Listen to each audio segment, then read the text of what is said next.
നമ്മുടെ എല്ലാവരുടെയും ഉള്ളിൽ ഏറ്റവും നല്ലവരോടുള്ള മഹബത്ത് വരണം. കളിക്കാരോട് മഹബത്ത് വെച്ച് കുട്ടികൾ എത്ര 1000ന്റെ ബോർഡാണ് വെക്കണത്.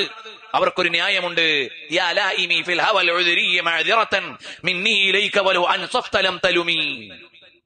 മൂല്യാരൊന്ന് പോയേ, ഞങ്ങൾക്ക് ഇതിനോടൊക്കെ ഒരു ഇഷ്ടമുണ്ട്, അതുകൊണ്ട് ഞങ്ങൾ പൈസ ഒന്നും നോക്കണില്ല, പോട്ടെ ഗൂഗിൾ പേ എങ്ങനെ വെച്ച് വിട്ടുകൊടുക്കുക ആവട്ടെ. മോനെ, ഒരു വിശ്വാസിയായ മനുഷ്യന്റെ ഉള്ളിലെ ഏറ്റവും വലിയ ഇഷ്ടം ആരോടാണ്? ഈ ലോകത്തൊരു മനുഷ്യനുണ്ടാവേണ്ട ഇഷ്ടം, ഏറ്റവും വലിയ ഇഷ്ടം ആരോടാണ്? വേറെ ആരോടുമല്ല. നമ്മെ സൃഷ്ടിച്ച് പരിപാലിച്ച് വേണ്ടത് മുഴുവനും നൽകി ഒരുക്കിക്കൊണ്ട് നടക്കുന്ന ജല്ല ജലാലായ റബ്ബ് സുബ്ഹാനഹു വ തആലയോടാണ് ഏറ്റവും വലിയ ഇഷ്ടം വേണ്ടത്. അല്ലാഹ്.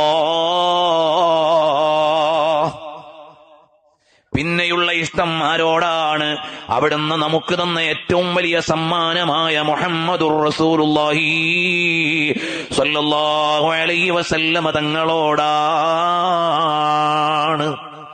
ഖദ് ദാഖ തുഅമൽ ഈമാൻ. ഈമാനിന്റെ മധുരം അനുഭവിക്കുന്നതാരാണ്? അയ്യകൂനല്ലാഹു വറസൂലുഹു അഹബ്ബ ഇലൈഹി മിമ്മാ സിവാഹുമാ. ലോകത്തുള്ള എല്ലാത്തിനേക്കാളും അല്ലാഹുവിനെയും നബി സല്ലല്ലാഹു അലൈഹി വസല്ലമ തങ്ങളെയും ഇഷ്ടം വെച്ചാൽ ഖദ് ദാഖ